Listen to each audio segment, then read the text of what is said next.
জীবনে দুটানায় পড়ে কিংবা সিদ্ধান্তহীনতায় ভুগে কখনো কোনো সিদ্ধান্ত নেওয়া উচিত না। আর কিছু কিছু বিষয় এই ধরনের সিদ্ধান্ত আজীবনের ভোগান্তির কারণ হয়। এই যেমন ধরুন, আপনি চাচ্ছেন বড় হয়ে ইঞ্জিনিয়ার হতে, কিন্তু আপনার বাবা চাচ্ছেন আপনাকে ডাক্তার বানাতে, মা চাচ্ছেন শিক্ষিকা বানাতে, আর বাকিদেরও নানা ধরনের মতামত রয়েছে।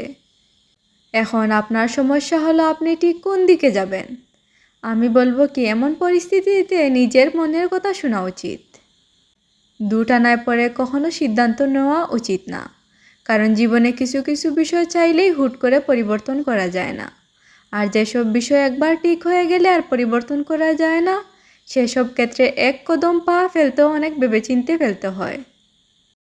তখন কেবল চোখের জল আর আফসোসের বোঝাই বয়ে বেড়াতে হয় অনন্তকাল। যাই হোক, আজকের আয়োজনে ছিল কচুর ডাঁটা চিংড়ি দিয়ে। কেমন হয়েছে রান্নাটা?